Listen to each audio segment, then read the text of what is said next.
Alright, we're back at the desk for a desk job, and I've had gout for over a month, so I'm having a hard time doing stuff outside.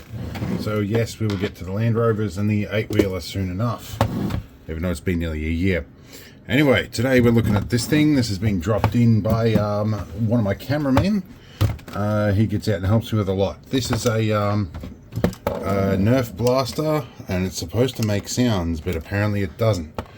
So we're going to find out why it's not making sound. And it would be nice if these screws are real. We could just undo them and separate the clamshell halves. But we're going to strip this thing down and find out which bit we need to modify. Alright, we've stripped off the buttstock and the magazine. And we can see some Phillips screws all the way along here. These two sections are joined. I infer that when you trip this and that works, these bits are not meant to be used as separatable. We have the on-off switch here, so I think we're going to have to take battery bay off and then all of these. It's going to be fun. Alright, we've got things open. We just did this front section first rather than that. I figured it's just lights in there. Though there's a ribbon cable going in here. There are connections here to what looks like the magazine points, so I guess it does some changes there. We have speaker here, which we're going to check on. I think this has its own little slot that just slots in and out. That's very handy, so we can pull that out and test if the speaker works. Hopefully we're just a cooked speaker. Looking at the junk in there, that might be the case. Now for that we're going to need to go soldering station. And we're going to want a little bit of fume extraction. See if we can lift these wires off and reach around camera.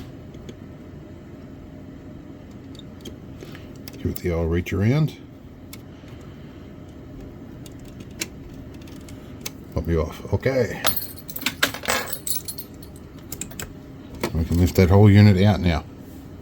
Okay, let's give it impedance test. Let's go 200 ohm range. Should be about 4, 8 or 16, somewhere about. We got nothing. Okay, so we've got the speaker out of the assembly after I dropped the screws and found them again. There is something weird going on with this speaker. There's a bit of black stuff that might be resin. I'm not sure if the coil connections are actually coming up to those solder pads, so something's a little not right there. I could just find a replacement speaker and chuck it in there.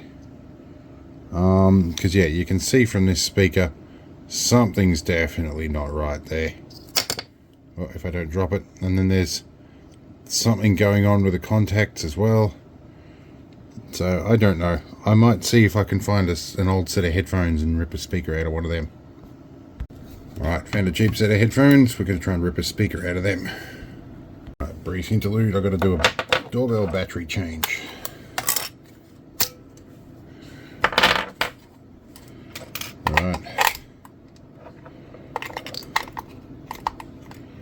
Spring not quite aligned. Right, before I go to the trouble of ripping these apart, I'm going to grab a couple of clip leads and see if it actually fucking works first. Turn you on. Well, I heard some sound.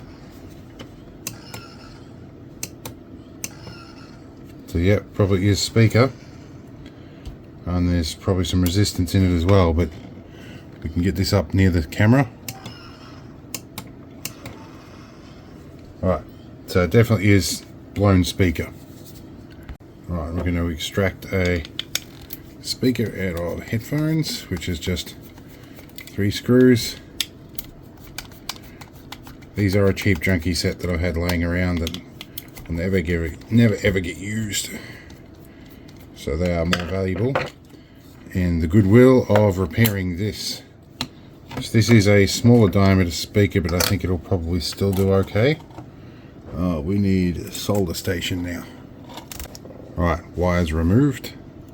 Alright, speaker extracted. I'm not entirely sure if the impedance is the same with these, but some impedance has got to be better than 0, which is that one.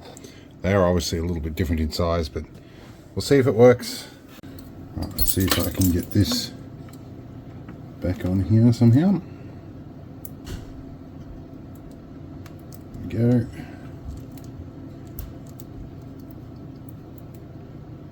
On there. Let's lift that up. Let's see if we get sound. Right. It's not, probably not the original sort of quality of sound we'd expect, but I guess once it's in the frame with this on there, it might have a bit of bass. We'll find out. Alright, it's back in the frame. Let's see if it sounds any better. A little bit better, but it sort of works anyway. Let's put it back together. Looks like we're pretty well right. We've got the original stuff in there. Now we have the accessories to go back on. I assume the connections in these are to make some sort of sound when you attach stuff. So I think this goes in. There we go. It does. Yep. So this one, I'm going to guess, clips in this way. Where's the contacts? Clips in that way. Okay. Yep. It's doing the sound effects. And then you attach this thing in. Okay, that one doesn't have a sound effect, but yep. And then you clip it in this side. Okay. Spring return on that is not quite working right, but doesn't feel like it was meant to have a spring return. There we go. Okay. Alright, so it works now. That's looking good.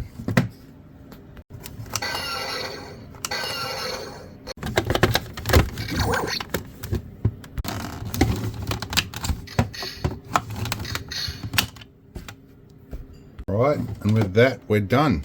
I'm not entirely sure what the naming or branding on this is. It's definitely Star Wars brand or style, but don't know what to call this thing. We're just going to have to give it a generic video name. But anyway, remember, trigger control. Keep your trigger out of the guard until you're ready to actually fire on something. Pretty good stuff. Anyway, we'll see you in the next one.